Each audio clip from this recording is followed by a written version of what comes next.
Regardez autour de vous, des salles d'attente, des cafés, des métros entiers remplis de visages penchés sur des écrans, des doigts qui défilent sans fin, des yeux absorbés par un flux ininterrompu d'images. Nous vivons dans une époque où l'on ne supporte plus le vide, où chaque silence doit être rempli par du bruit, chaque pause par une distraction. Et pourtant, derrière cette agitation frénétique, quelque chose s'éteint lentement en nous, notre capacité à penser. Il fut un temps où réfléchir était un acte naturel, presque instinctif. On s'arrêtait, on contemplait, on cherchait un sens. Aujourd'hui, réfléchir est devenu un effort, un luxe rare, parfois même une gêne sociale. Quand tout va vite, quand tout doit être instantané, celui qui prend le temps de penser est perçu comme lent, inadapté, ou pire, dangereux. Nous préférons réagir que réfléchir, consommer des opinions toutes faites, plutôt que risquer l'inconfort de forger les nôtres. Les symptômes de cette idiocratie se voient partout, dans les conversations superficielles qui tournent en rond, dans l'incapacité à rester quelques minutes sans téléphone, dans cette peur presque physique de s'ennuyer.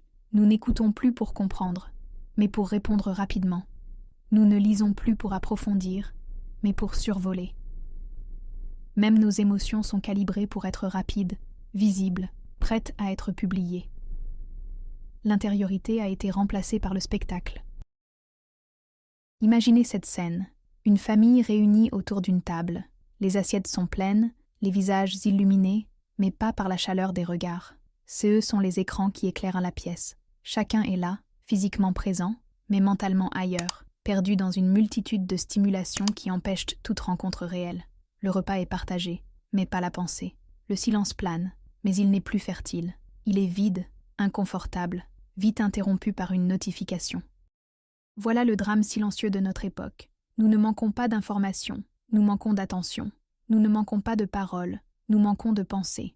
Et peu à peu, sans même nous en rendre compte, nous nous habituons à cette anesthésie collective. Alors une question dérangeante surgit, tranchante comme une lame. Avons-nous déjà cessé de penser? Sommes-nous en train de vivre l'âge de l'idiocratie? Nous vivons dans une époque où l'aliénation n'est plus une anomalie, mais la condition normale de l'existence. La pensée n'est plus valorisée, elle est reléguée à l'arrière-plan, comme un luxe inutile. Ce que la société réclame aujourd'hui, n'est pas la profondeur, mais la rapidité, pas la réflexion, mais la réaction.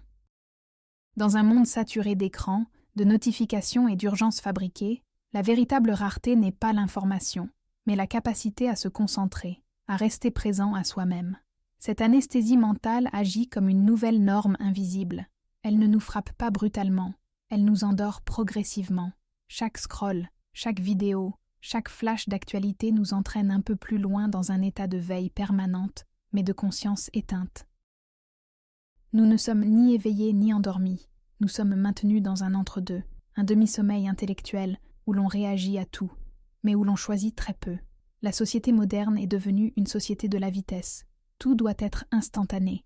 Les messages, les réponses, les plaisirs. L'idée même de lenteur est devenue suspecte.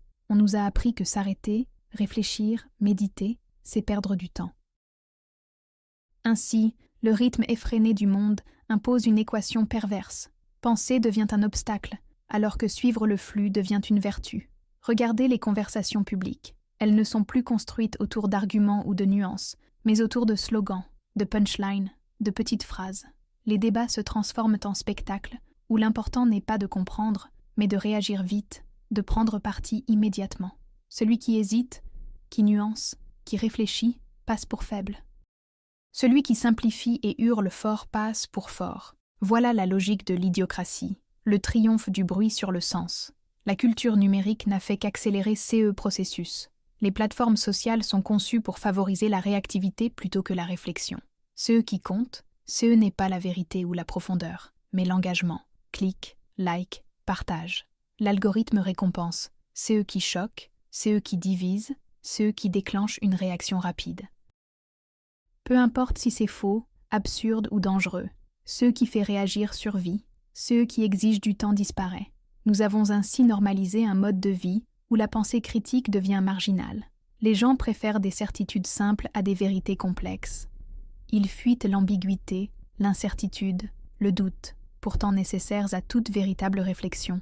La société du spectacle a remplacé la quête de sens par la consommation d'images. Le citoyen s'est mué en spectateur, et le spectateur en consommateur de distraction. Ce glissement n'est pas seulement une tendance culturelle, il est aussi psychologique. Penser vraiment demande du courage. Cela implique de douter, de remettre en question, d'affronter ses propres contradictions. Mais dans une époque obsédée par le confort, tout est fait pour éviter face à face avec soi-même. La distraction permanente devient un refuge, un anesthésiant collectif qui nous préserve de l'angoisse, au prix de notre liberté intérieure. Voilà le cœur du diagnostic. Nous n'avons pas seulement arrêté de penser par paresse ou par faiblesse individuelle, mais parce que tout un système pousse dans ces sens.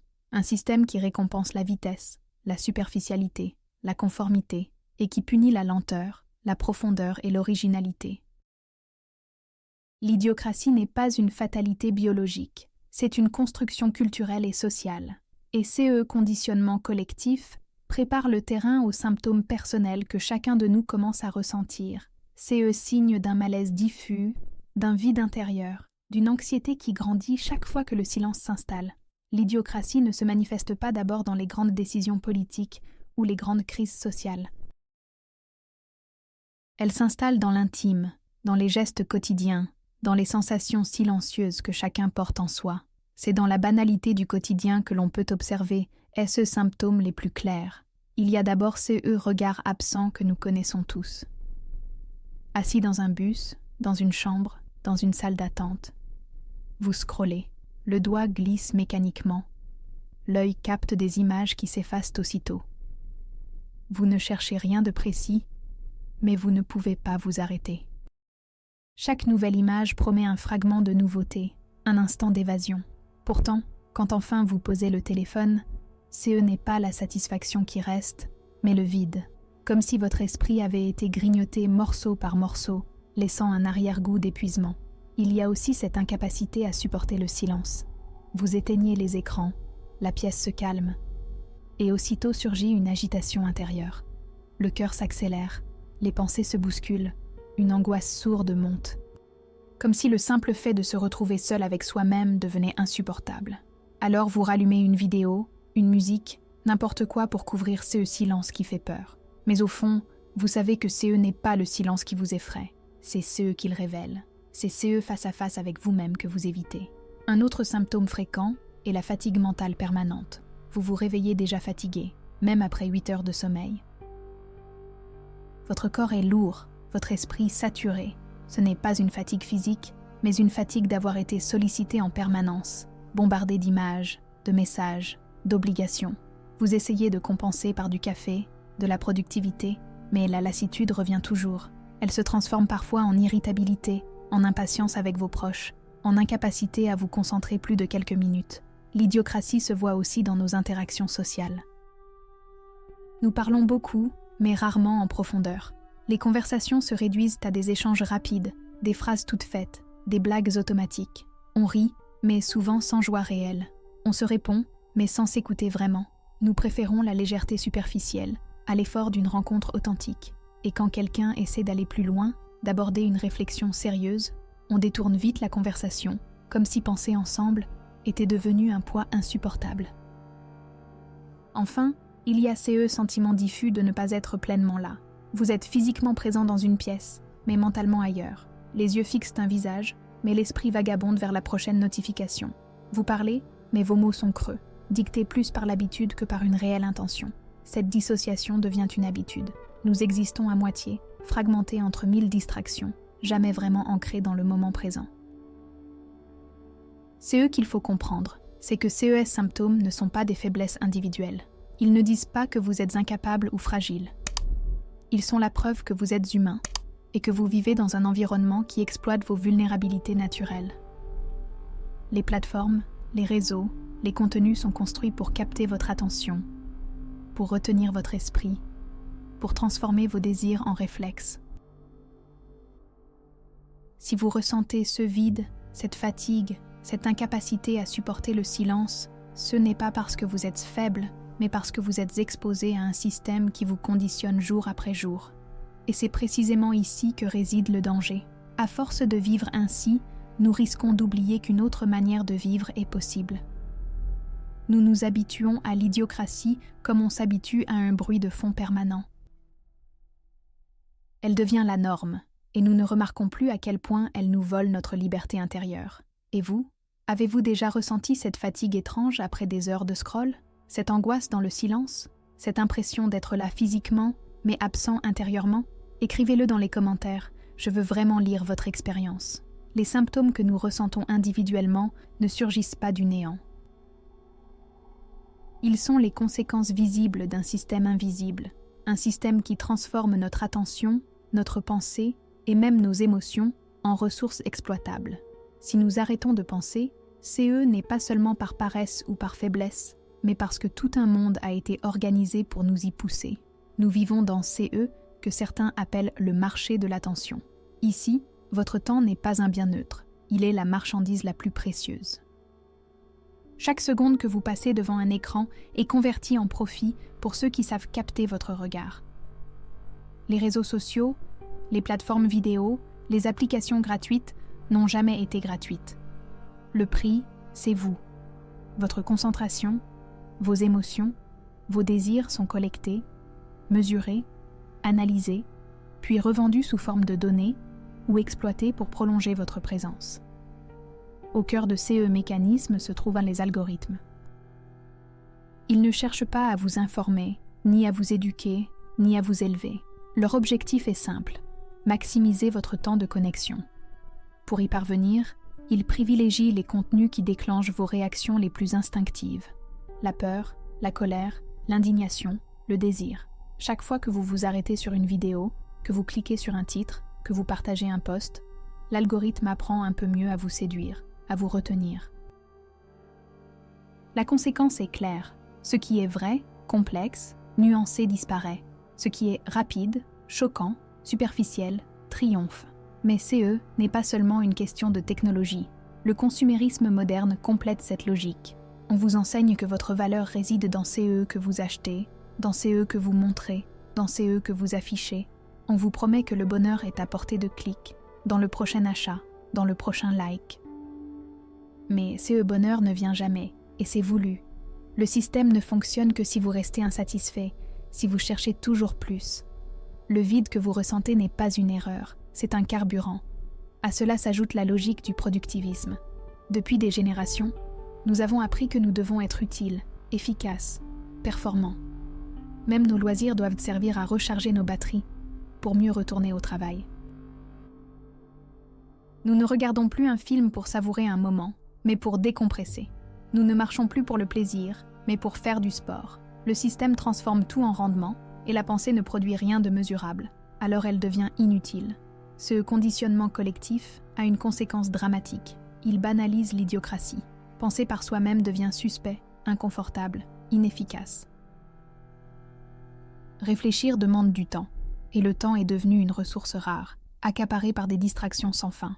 Peu à peu, nous nous habituons à déléguer nos choix aux algorithmes, nos désirs au marché, nos jugements aux opinions dominantes. Nous croyons être libres, mais nous suivons des rails invisibles tracés par le système. Et c'est cela qu'il faut comprendre. L'idiocratie n'est pas une fatalité naturelle, c'est une construction culturelle et technologique. Elle ne se maintient pas seulement parce que nous cessons de penser, mais parce qu'elle crée en nous l'habitude de ne plus penser. Elle nous apprend à aimer notre distraction, à préférer l'oubli à l'effort, à confondre l'agitation avec la vie. Le résultat, c'est une société où la superficialité devient la norme, où la profondeur est marginalisée, où la bêtise n'est plus l'exception, mais le standard. Non pas parce que les gens sont moins intelligents, mais parce qu'un système entier a compris que l'idiocratie est rentable et qu'elle est la meilleure façon de maintenir les foules calmes, dociles, occupées. Voilà le cœur de l'explication systémique. Si nous avons arrêté de penser, CE n'est pas par hasard, mais parce que tout est conçu pour cela. Et tant que nous ne voyons pas CE mécanisme, tant que nous croyons qu'il est normal, nous restons prisonniers. Face à CE constat sombre, une question essentielle se pose. Comment échapper à cette spirale ? Comment résister à l'idiocratie qui nous enveloppe de SE distraction et nous pousse doucement vers le sommeil de la pensée ? La réponse n'est pas spectaculaire, mais elle est profondément libératrice. Elle ne réside pas dans une révolution extérieure, mais dans une révolte intérieure. Le premier pas est d'oser retrouver le silence. Le silence n'est pas un vide effrayant, il est un espace fertile. Pourtant, dans une société saturée de bruit et d'images, il paraît presque insupportable. S'asseoir quelques minutes sans écran, sans musique, sans stimulation, peut provoquer au début une agitation, comme si l'on se retrouvait face à un gouffre. Mais ce gouffre est en réalité une porte. Derrière lui, la pensée renaît. C'est dans le silence que l'esprit reprend souffle, que les idées s'ordonnent, que la conscience retrouve de la clarté. Le deuxième pas est d'accepter la solitude. Elle a mauvaise réputation. On la confond avec l'isolement, avec l'abandon. Mais la solitude authentique est tout le contraire. Elle est l'espace où l'on cesse de porter un masque. Loin des regards, loin des attentes sociales, vous pouvez enfin vous confronter à vous-même. Bien sûr, cela peut être inconfortable, car surgissent alors des blessures, des questions refoulées, des vérités que l'on préférait oublier. Mais c'est précisément cette confrontation qui libère. La solitude, bien vécue, n'est pas une prison, mais un sanctuaire. Puis vient la lenteur. Dans un monde obsédé par la vitesse, ralentir est presque un acte de résistance. Lire un livre sans se presser, marcher sans objectif, cuisiner en prenant son temps. Voilà des gestes simples, mais puissants. La lenteur permet de redonner du poids aux choses, de réapprendre la saveur du temps. Elle nous arrache au flux des distractions pour nous ramener dans l'épaisseur de l'instant. Et c'est seulement dans cette épaisseur que la pensée retrouve sa force. Enfin, il y a la présence. Être présent. CE n'est pas une idée abstraite, c'est une pratique. C'est écouter quelqu'un sans préparer votre réponse. C'est sentir le vent sur votre visage, la lumière du matin, le goût d'un repas. C'est ramener votre attention, encore et encore, vers CE, qui est là. Plus vous pratiquez la présence, plus vous reprenez possession de votre esprit. La présence n'est pas un luxe spirituel, c'est une arme contre l'idiocratie, parce qu'elle vous rend inappropriable, insaisissable par les flux qui cherchent à vous disperser. Certes, ces gestes semblent petits, presque insignifiants, mais c'est ainsi que commence toute transformation profonde. 10 minutes de silence, une promenade sans téléphone, un repas partagé sans notification. Ces petites révolutions desserrent peu à peu l'étau du conditionnement collectif. Et plus vous les répétez, plus elles deviennent une nouvelle habitude, une seconde nature. Il ne s'agit pas de rejeter le monde moderne ni de fuir la technologie. Il s'agit de rétablir un équilibre, de créer des espaces où vous redevenez maître de votre attention. C'est dans ces espaces que la pensée peut renaître, que la liberté intérieure se reconstruit. Et c'est là que réside la véritable résistance, pas dans le rejet radical, mais dans la capacité à habiter le monde sans s'y dissoudre. Parce que, finalement, l'idiocratie n'a de pouvoir que sur ceux qui cèdent à l'oubli de soi. Celui qui retrouve le silence, la solitude, la lenteur et la présence devient imprévisible. Il échappe aux algorithmes, il échappe aux slogans, il échappe aux manipulations. Il n'est plus un spectateur passif, mais un acteur conscient. Et cela suffit à briser la logique du système. Alors, si vous sentez en vous cette soif de lucidité, commencez aujourd'hui. Même un seul geste, même une seule minute de présence retrouvée, peut allumer une flamme qui résiste à l'endormissement collectif. Et si CES-idées résonnent avec vous, laissez un like dès maintenant.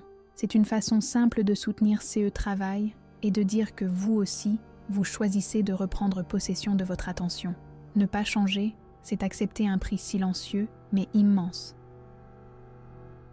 Car l'idiocratie ne détruit pas nos vies d'un coup. Elle les érode lentement, jusqu'à CE, qu'il ne reste qu'une coquille vide. Et si nous ne faisons rien, CE prix, tôt ou tard, chacun de nous le paiera. Le premier coup, c'est la vie mécanique. Les jours deviennent des copies conformes, rythmées par les mêmes gestes, les mêmes réflexes, les mêmes écrans. On se lève, on travaille, on consomme, on se distrait, on dort. Puis on recommence. C'est une existence qui avance en pilote automatique, sans éclat, sans profondeur. On croit vivre, mais en réalité on ne fait que fonctionner. Comme une machine bien réglée, docile, jamais en rupture. La deuxième conséquence, c'est la perte d'authenticité. À force de courir après CE que les autres attendent, après CE que les tendances imposent, nous nous éloignons de CE que nous sommes réellement. Nous répétons des opinions empruntées, nous désirons CE que l'on nous dit de désirer, nous devenons interchangeables. CE qui nous rendait uniques s'éteint, remplacé par des masques lisses et conformes. Le « je » intérieur disparaît derrière le « nous » de masse. Puis vient le vide existentiel. Même entouré de confort, d'écrans, de distractions, une question finit par surgir, lancinante. Tout ça pourquoi ? Cette question hante les moments de calme, et beaucoup préfèrent se la recouvrir par plus de bruit, plus de divertissement, plus d'agitation. Mais elle revient toujours, et quand elle n'est pas affrontée, elle se transforme en désespoir discret, en perte de goût, en fatigue d'exister. L'idiocratie nous promet une vie plus facile, mais elle mène en réalité à une routine confortable mais stérile. Une existence sans risque, mais aussi sans grandeur. Une sécurité apparente, mais au prix de la liberté intérieure. Beaucoup choisissent ces chemins, pensant éviter la douleur, mais ils ne font que repousser l'inévitable. Car une vie anesthésiée n'est pas une vie protégée, c'est une vie gaspillée. Et il y a un danger encore plus grand, celui de laisser les autres penser à notre place. Car un esprit distrait est un esprit manipulable. Si vous ne décidez pas c'est eux que vous voulez, c'est eux que vous croyez, c'est eux que vous poursuivez, quelqu'un d'autre le fera. Les systèmes, les algorithmes, les idéologies rempliront le vide. Vous aurez l'impression de choisir, mais vos choix seront dictés, vos désirs seront programmés, vos croyances fabriquées. Voilà le véritable prix de l'inaction. Non seulement perdre votre temps, mais perdre votre esprit. Non seulement perdre vos journées, mais perdre le sens de votre vie. Et il faut le dire sans détour, si vous ne décidez pas pour vous-même, alors quelqu'un a déjà décidé à votre place. Après avoir vu le prix de l'inaction, il serait facile de sombrer dans la résignation. Mais l'essentiel est ailleurs. Comprendre que le pouvoir ne réside pas uniquement dans le système, mais aussi en vous. L'idiocratie se nourrit de votre distraction, mais elle s'effondre dès que vous choisissez de reprendre possession de votre esprit. Le changement ne commence pas par un geste spectaculaire, mais par une décision intime. Décidez que vous ne laisserez plus vos pensées être dictées par des flux extérieurs. Décidez que, même au milieu du bruit, vous saurez créer des instants de silence. Décidez que votre vie ne sera pas seulement une réaction, mais un acte conscient. Cette décision peut sembler minuscule, mais elle est révolutionnaire. Chaque fois que vous reprenez une minute de silence, chaque fois que vous choisissez de réfléchir avant de réagir, chaque fois que vous résistez à la tentation de l'automatisme, vous tracez une brèche dans le mur de l'idiocratie. Ces gestes n'attirent pas l'attention, mais ils transforment votre existence de l'intérieur. Ils font de vous un être plus libre, plus lucide, plus vivant.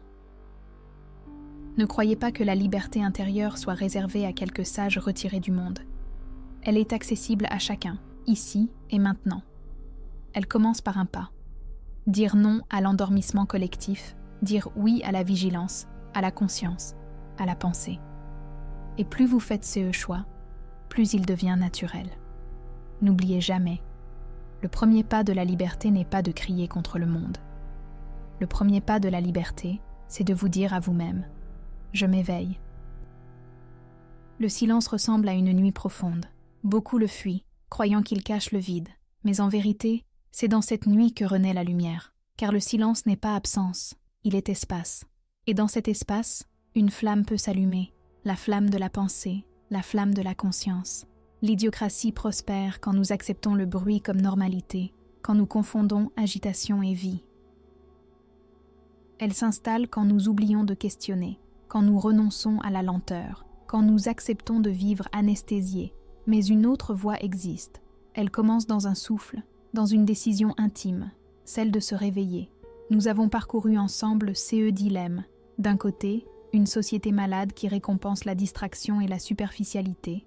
De l'autre, la possibilité fragile mais puissante de retrouver silence, authenticité, liberté intérieure. Le choix peut sembler insignifiant, mais il est décisif, car chaque instant de conscience retrouvé est une victoire contre l'idiocratie. Alors, rappelez-vous, le monde extérieur peut chercher à vous endormir, mais il ne peut jamais éteindre votre flamme intérieure. Le réveil commence toujours à l'intérieur, dans le courage de dire « je pense, donc je suis encore libre ». Si ce message a résonné en vous, abonnez-vous à la chaîne et considérez l'idée de soutenir CE Travail avec un super thanks. C'est grâce à vous que nous pouvons continuer à partager CES réflexions qui éveillent les consciences.